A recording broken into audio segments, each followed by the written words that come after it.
Hello, everyone. Welcome to the first vlog for Hughes Real Estate and Property Management Services.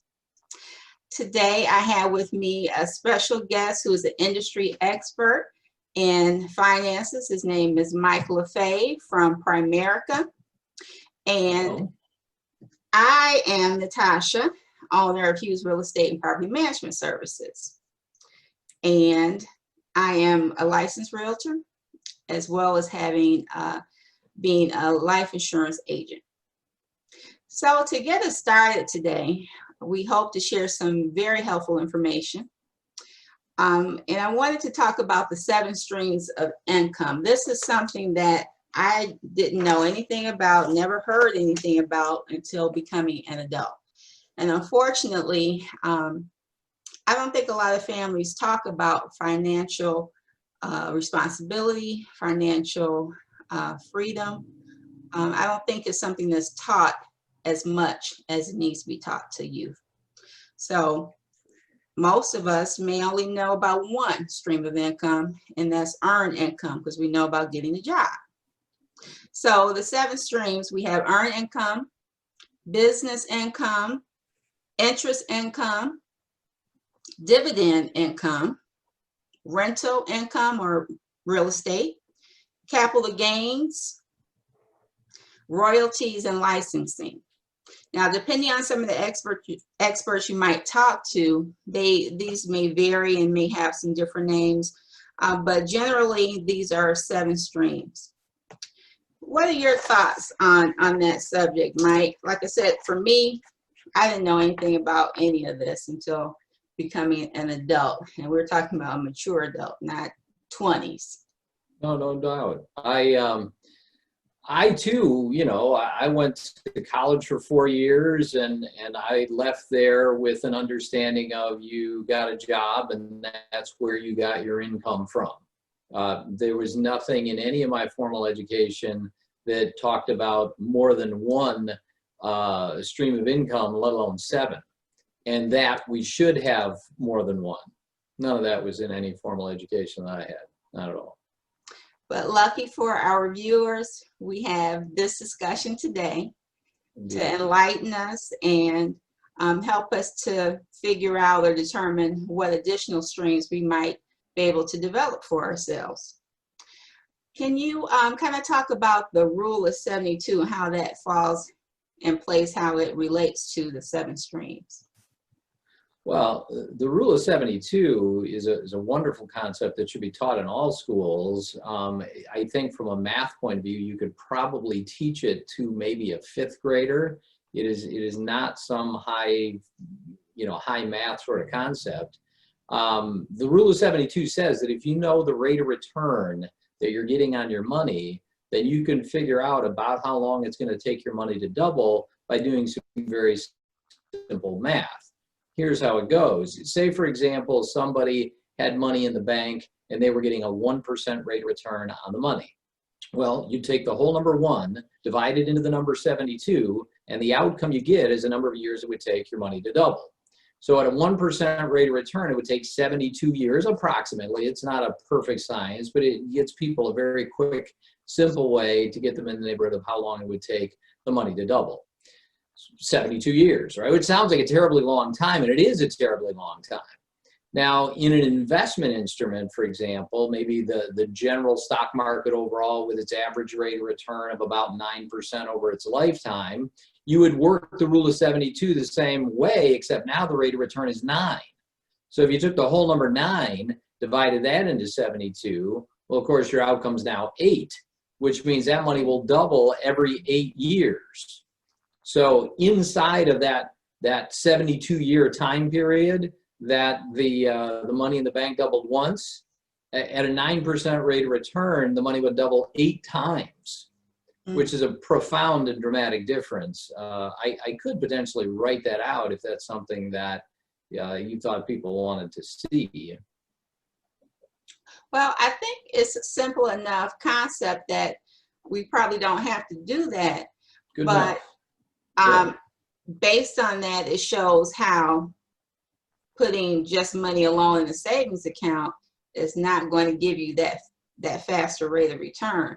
So Certainly what not. types of options are available through Primerica? So Primerica has many investment options available to people. The foundational one would be mutual funds.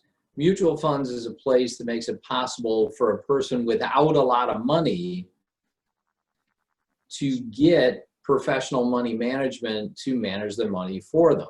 And they can do that through us with as little as $25 a month, which is amazing because if you tried to buy individual stock, like in one mutual fund, a person can own as many as 100 to 300 different individual companies. So imagine how much money you would have if you're going to buy individual stocks directly yourself in order to buy 100 different individual company stock. Like a company like Apple all by itself would take you, well, I don't even know what Apple's going for. I know Primerica at the moment is selling for $120 a share. So just to buy one share of Primerica stock, you have to have $120. Wow. Apple, when I last was paying attention to, what is it, $800 now, or is it over 1,000? I don't even know. So for as little as $25, maybe missing one night out of buying a pizza. Correct. You could invest money. Correct. Yeah. Yeah. And in that, you'd own a fractional share of every individual company that mutual fund owns, which is great from a safety point of view because you've got your risk spread out across many different companies. So if you only own one company and that company fails, there's a lot of risk in that because now all your money's gone if that company goes away. But if you own one mutual fund, for the mutual fund to fail, all 100 to 300 different companies would have to go out of business at the same moment in time, which is not very likely. Right. Now, one of the streams of income that I represent is the real estate. We think of rental property, or in today's time, we have people buying, fixing up, and flipping homes. That's another source or stream of income. Sure. And what opportunities does Primerica offer for that business income? Well, you know, what they do offer is this business opportunity that I took advantage of on a part-time basis 30 years ago myself. I used to be in law enforcement. I had no expectation I would ever make a career change, but a friend of mine approached me, showed me this business model where I could do this on a part-time basis. And 5 years later, I left law enforcement altogether, and this is all I've done. So I haven't had employee income since 1995. So all my life up to that point, that was the only kind of income I even knew about. And since then, it's obviously changed. And through that business opportunity, you were able to provide for a family, life. Yep. Yeah. I'm married with 3 children. I was the only source of income in that household, and through the business, I was able to support the family. Yeah, it's with a lot of time flexibility and freedom, which is another thing. Business income obviously has a way for you to get income without having to give up your time. When you're strictly an employee, it's a straight, I trade my time for dollars. But when you have a business, you can have income coming in when you're not creating it actively, which is a wonderful thing. And who wouldn't want that? Exactly. And I know everybody's experience is different, but I would dare say that with you, you probably doubled your income when you decided to venture off for that business opportunity. Yeah, I absolutely did. Yeah, I absolutely did. And what's interesting, not only did I definitely doubled it, but I also increased the longevity of it. Because when I look at where I'm at now, the residual income that I get from that business today amounts to about $70,000 a year if I did absolutely nothing. If I laid in bed for a year, I'm told I'd still get paid about $70,000. I have a guy in my business, his name is Larry, who on his efforts, if he laid in bed all year, he'd make about $80,000. So in terms of, and I forgot your original question because I got sidetracked thinking about Larry there. What was your original question? That you doubled your salary, your yeah, I absolutely did. But when I talk about the longevity of it, See, if I was still in my old way of earning income, that's a young man's job, right? You can only do that for so long. That's why they do that for 20, 25 years, and then they retire, because that is a job built for you. When you're in a business, it doesn't require, physical involvement from you. Or so long as I have a brain that can work, I think I can do this until the day I die. Exactly. Yep. Wonderful. And I lost my train of thought. I had a question for you. I guess that's the importance of writing things down. Sorry about that. Oh, that's okay. Took you off But track. this is the first one, the first There we go. vlog. And I will learn. There are growing pains with everything, but I will learn. For sure. So I am, I know, I remember. There you go. When financial services are done correctly, in my opinion, is when there's a focus on educating. There's a focus on helping the family establish a better life. And that's one of the things I like about Primerica. It's about educating, and it's also about showing how you could build a generational wealth in the sense of that knowledge, and passing on that knowledge to your children and family members. For sure. Yeah, I'm proud to say that I have 3 children. I have impacted them, and because I was impacted by things like the Rule of 72 and understanding the time value of money, once that's in you, once you understand that sooner is better than later when it comes to putting money away, because we all only have so much time, and you don't want to waste doubling periods, right? So the sooner you get started, it's a giant impact. There's a page out of a brochure we give away called How Money Works, and it shows side by side someone who saves money, like fully funding a Roth IRA from 22 to 28, then they never save another dime the rest of their life, and at age 67 they've got a little over $2 million. Right next to them is someone who starts saving money at 28, and they fully fund a Roth IRA every year from 28 to 67. And which one do you think would have more money? I don't know. Yeah, I mean, it seems like the one who's putting away $5,500 a year, right, from 28 to 67 ought to have more money than the one who only put it away for 6 years. That's what we would think. Yeah. But it turns out it's the other way. It's the one who won't, because of the early start.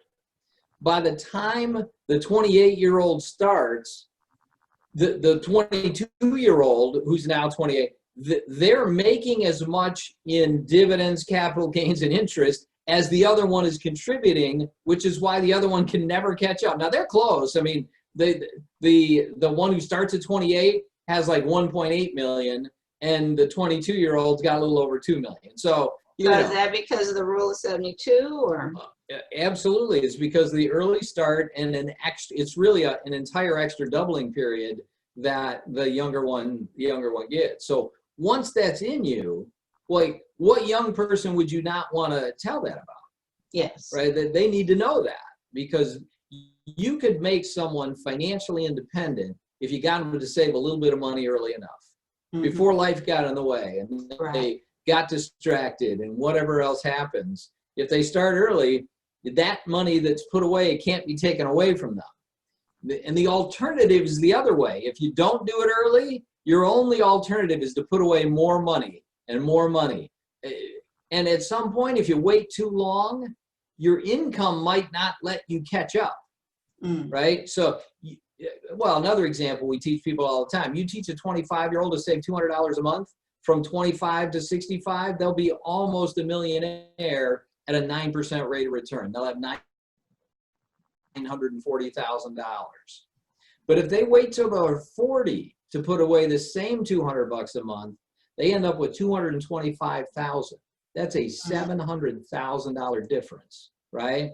So if you don't want to end up at 65 with only more money, much more than $200 a month. And, you know, I don't know about you, but I'd rather do it with a little as opposed to a lot. Right. It reminds me of one of my favorite sayings from Cars. If you study long, you study wrong. And so I would say that's the same thing in finances. You got to start as early as possible. That's a fact. That's a fact. Well, thank you, Mike. And for those who are watching, if you're interested in finding out about how you can get started with investing or investing more, or if you have life insurance needs, you can contact Mike. And Mike, how can they contact you? Best way to reach me, I'm an old school phone guy. Like I'm the kind of guy, notice this thing, right? I will answer the phone if you call most of the time. So it's 248-306-5371. Of course, you can email me if you're inclined to do so, mlefebvre@primerica.com. And worst case scenario, if you really had to text me, you could use that same phone number I gave you before, 248-306-5371.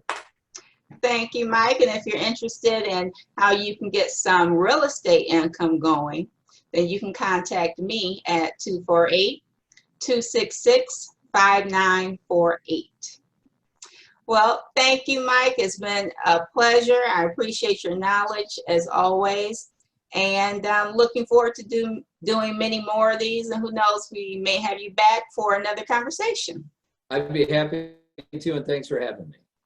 Right. Thanks.